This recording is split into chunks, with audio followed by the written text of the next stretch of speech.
Srimad Bhagavatam, Canto 1, Chapter 3. Krishna is the source of all incarnations.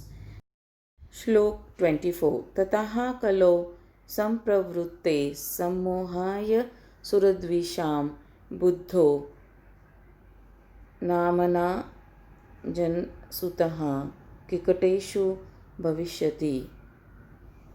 Translation. Then, in the beginning of Kali Yuga, the Lord will appear as Lord Buddha, the son of Anjana, in the province of Gaya, just for the purpose of deluding those who are envious of the faithful theist.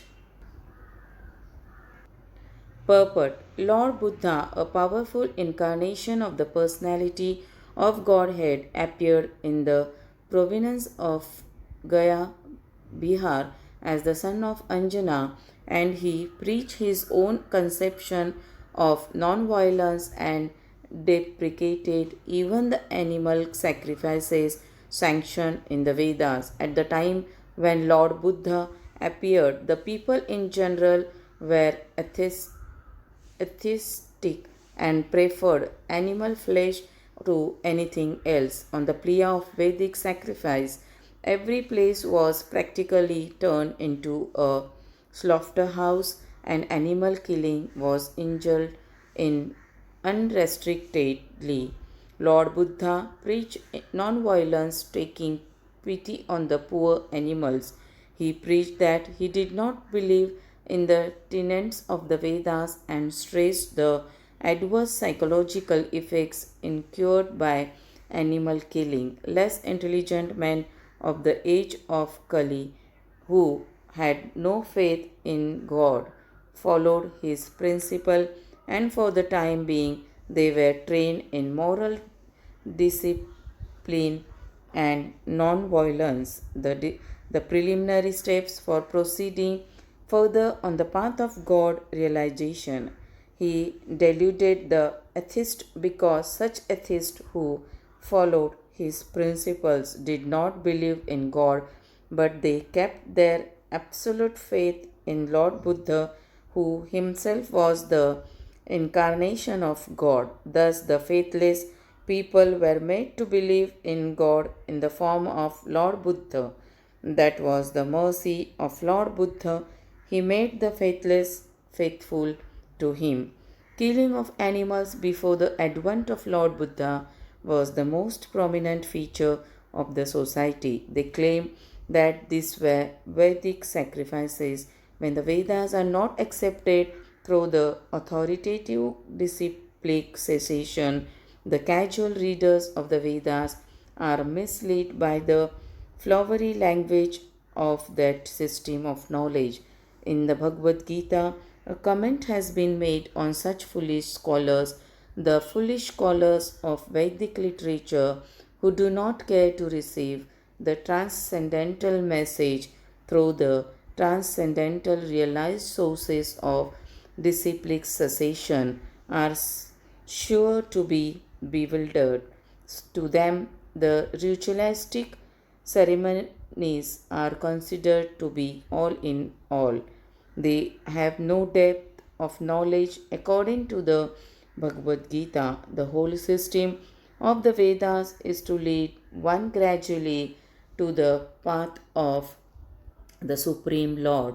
The whole theme of Vedic literature is to know the Supreme Lord, the individual soul, the cosmic situation, and the relations between all these items. When the relation is known, the relative function begins, and as a result of such a function, the ultimate goal of life or going back to Godhead takes place in the easiest manner. Unfortunately, unauthorized scholars of the Vedas become captivated by the purificatory ceremonies only, and natural progress is checked thereby. To such bewildered persons of atheistic propensity, Lord Buddha is the emblem of theism. He, therefore, first of all wanted to check the habit of animal killing. The animal killers are dangerous elements on the path of going back to Godhead. There are two types of animal killers. The soul is also sometimes called the animal or the living being. Therefore, both the slaughterer of animals as well as those who have lost their identity of soul are animal killers.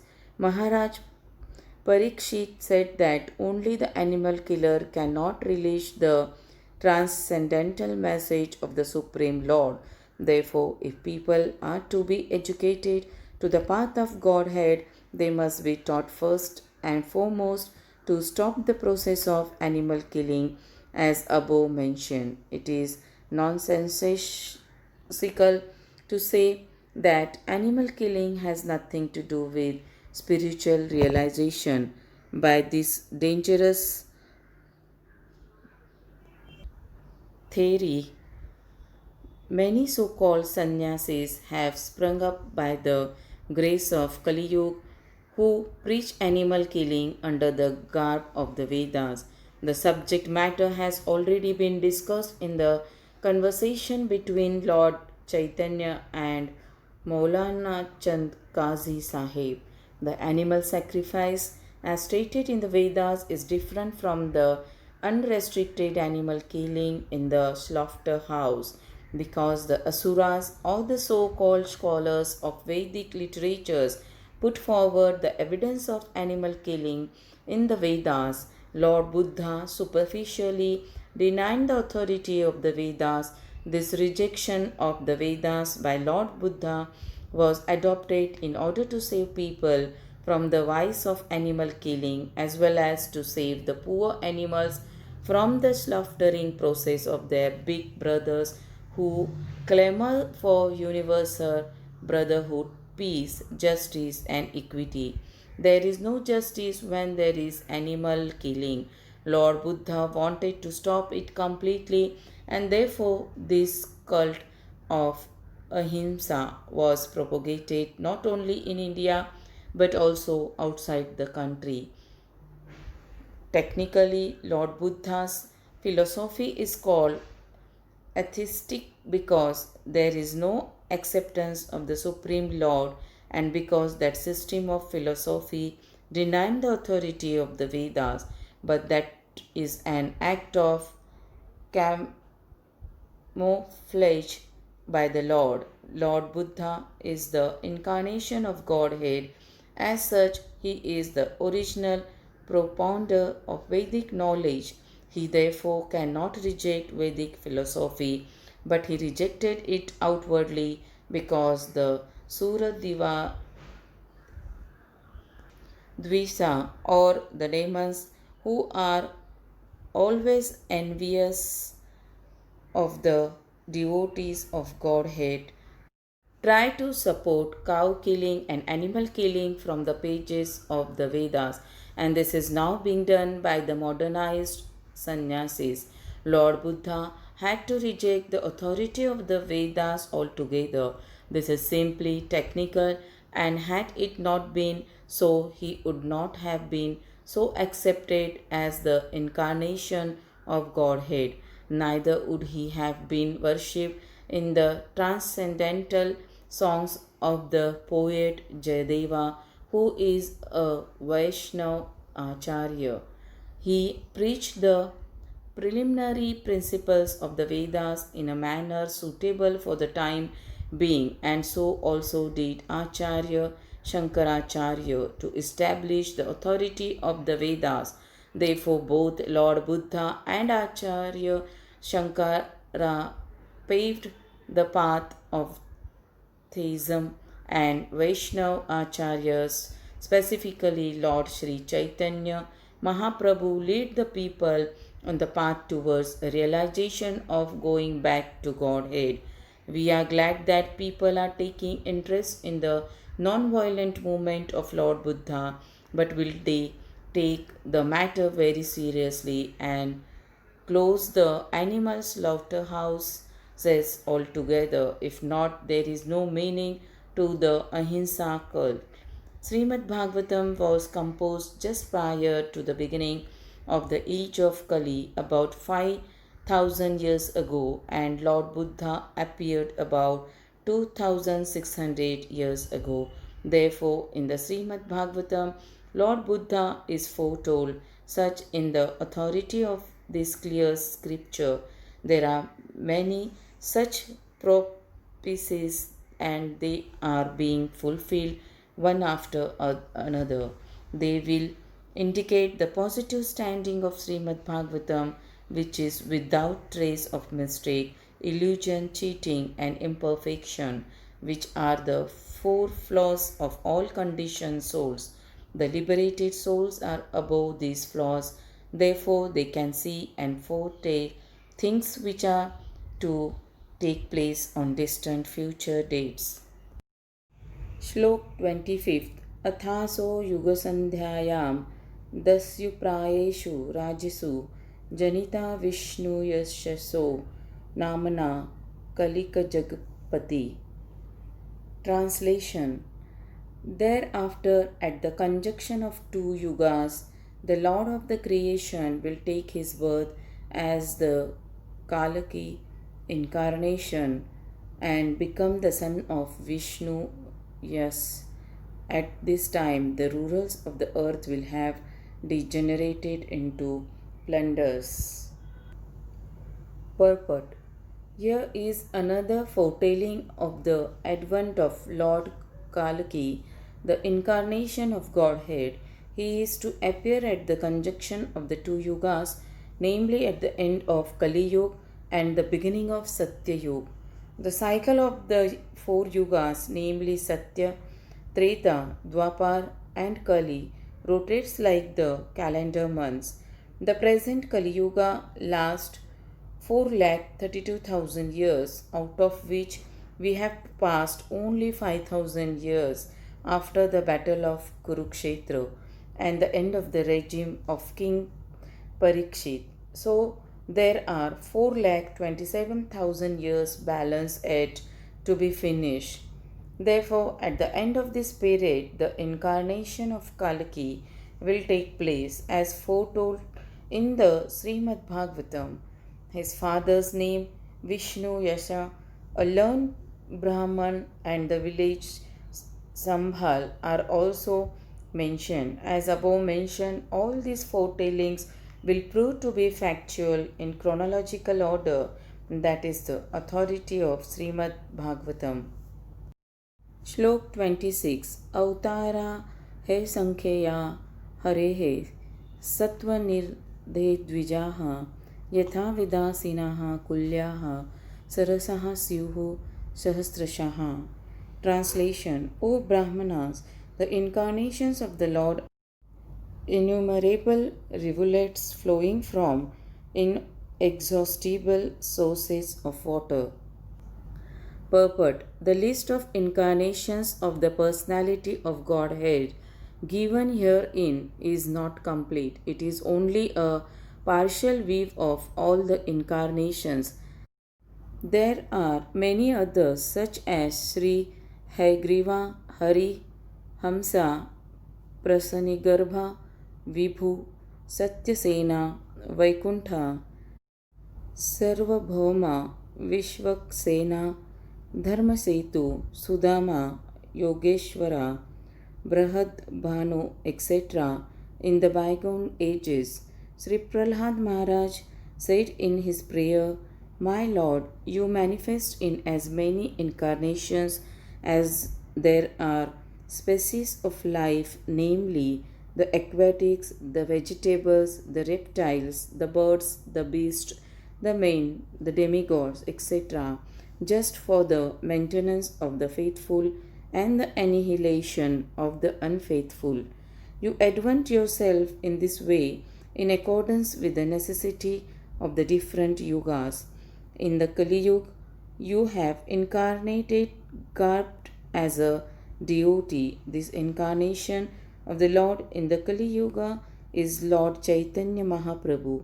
There are many other places, both in Bhagavatam and other scriptures, in which the incarnation of the Lord as Sri Chaitanya Mahaprabhu is explicitly mentioned. In the Brahma Samhita, also it is said indirectly that although there are many incarnations of the Lord, such as Ram, Narsimha, Varaha, Matsya, Kurma, and many others, the Lord Himself sometimes incarnates in person. Lord Krishna and Lord Sri Chaitanya Mahaprabhu are not therefore incarnations but the original source of all other incarnations. This will be clearly explained in the next shloka. So, the Lord is the inexhaustible source for innumerable incarnations which are not always mentioned, but such incarnations are distinguished by specific extraordinary feats which are impossible to be performed by any living being. That is the general test to identify an incarnation of the Lord directly and indirectly empowered. Some incarnations mentioned above are almost plenary portions. For instances, Kumaras are empowered with transcendental knowledge. Sri Narada is empowered with devotional service. Maharaj Prithu is an empowered incarnation with executive function.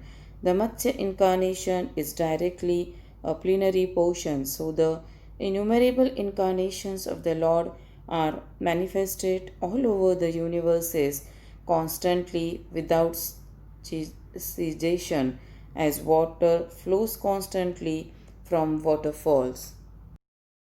Shlok 27 Rushayo Mano Deva Manuputra Mahojasaha Kala Sarve Harerav Eva Saprajapatayaha Smruta. Translation: all the rishis, Manus, demigods, and descendants of Manu who are especially powerful are plenary portions or portions of the plenary portions of the Lord. This also includes the Prajapatis. Purport: those who are comparatively less powerful are called Vibhuti, and those who are comparatively more powerful are called Avesha incarnations. Shlok 28 Ete Chanshkalaha Pumsaha Krishnastu Bhagwan Swayam Indra Rivyakulam Lokam Mandayanti Yuge Yuge.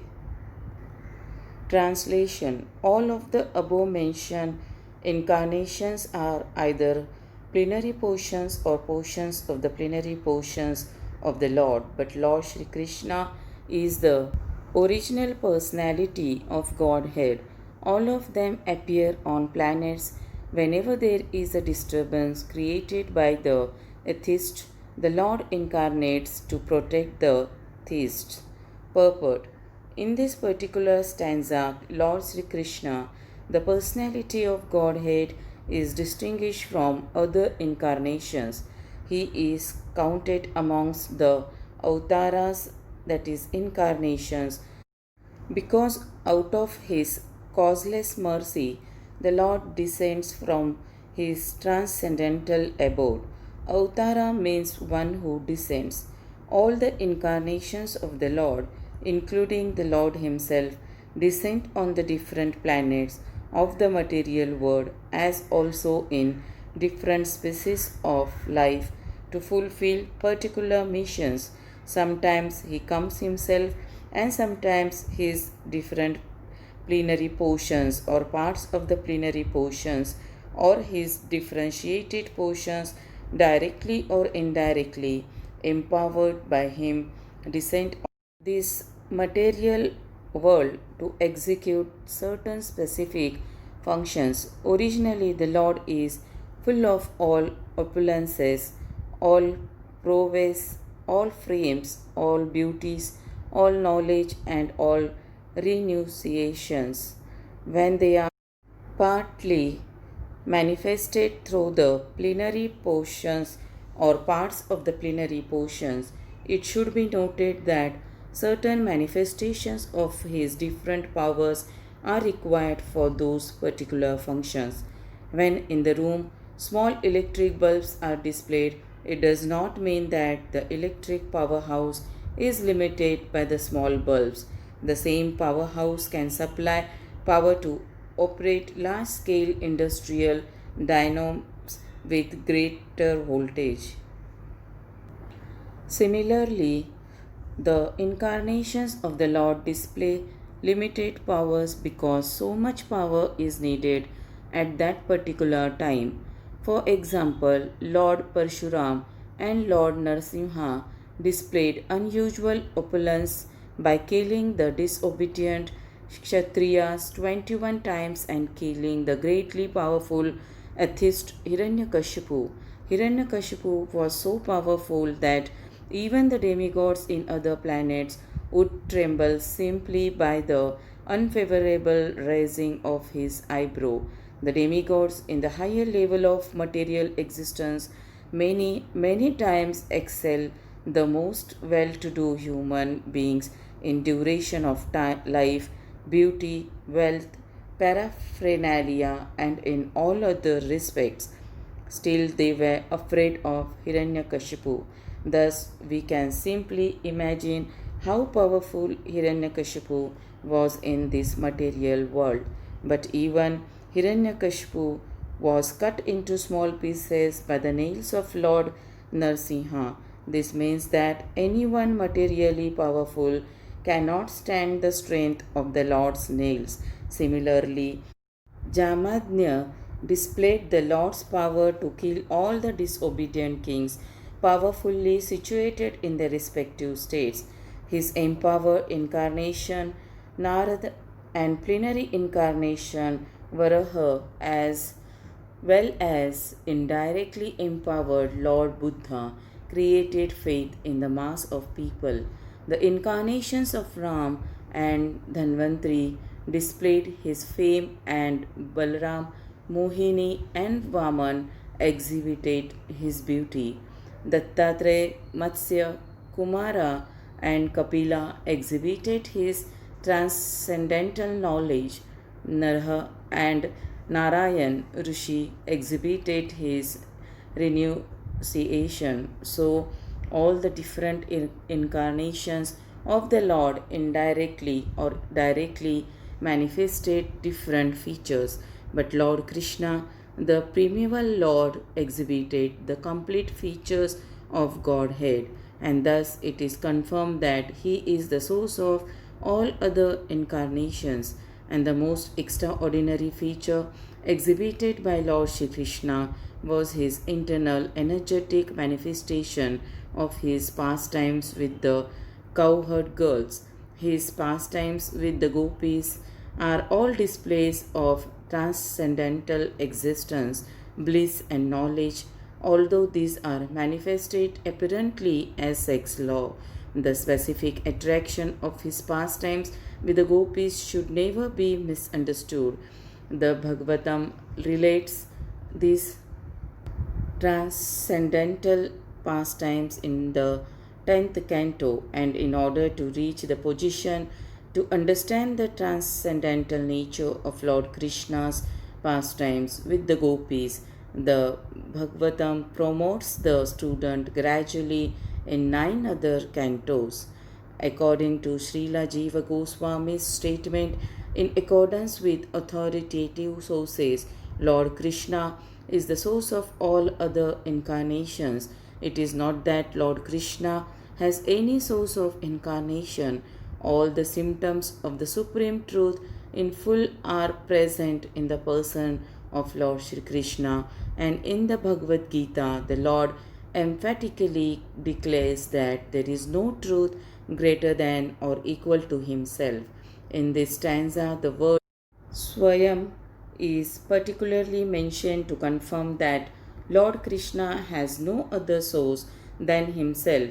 Although in other places the incarnations are described as Bhagwan because of their specific functions, still now where are they declared to be the Supreme Personality. In this stanza, the word Swayam signifies the supremacy as the Samam Bonam. The Samam Bonam Krishna is one without a second. He himself has expanded himself in various parts, portions, and particles as Swayam Rupa, Swayam Prakasha, Tadikatma, Prabhava, Vaibhava, Vilasa, Avatara, Avesha, and Jivas, all provided with innumerable energies just suitable to the respective persons and personalities.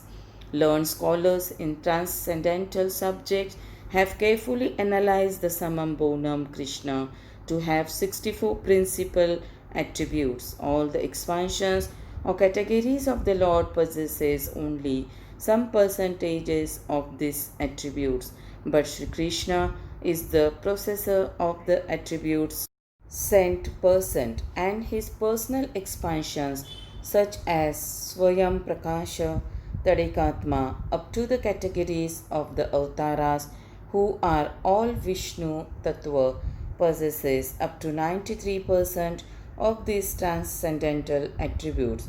Lord Shiva, who is neither Avtara nor Avesha nor in between them, possesses almost 84% of the attributes, but the jivas or the individual living beings in different statuses of life possesses up to the limit of 78% of the attributes. In the conditioned state of material existence, the living being possesses these attributes in very minute quantity, varying in terms of the pure life of the living being. The most perfect of living beings is Brahma, the supreme administrator of one universe. He possesses 78% of the attributes in full.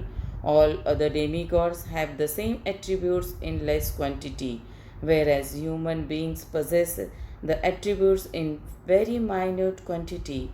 The standard of perfection for a human being is to develop the attributes up to 78% in full. The living being can never possess attributes like Shiva, Vishnu, or Lord Krishna. A living being can become godly by developing the 78% transcendental attributes in fullness, but he can never become a god like Shiva, Vishnu, or Krishna. He can become a Brahma in due course. The godly living beings who are all residents of the planets in the spiritual sky are eternal associates of God in different spiritual planets called Hari Dham and Mahesha Dham. The abode of Lord Krishna above all spiritual planets is called Krishnalok or Gokula Vrindavan, and the perfected living being, by developing 78% of the above attributes in fullness, can enter the planet of Krishnalok after leaving the present material body. Shlok 29. जन्मगुह्यं भगवतो यतत् प्रयतो नरः सायं प्रातः प्रगुणं भक्त्या दुःखग्रामाद्विम उच्यते. Translation. Whoever carefully recites the mysterious appearances of the Lord with devotion in the morning and in the evening gets relief from all miseries of life. Purport. In the Bhagavad Gita, the personality of Godhead has declared that anyone who knows the principles of the transcendental birth and activities of the Lord will go back to Godhead after being relieved from this material tabernacle.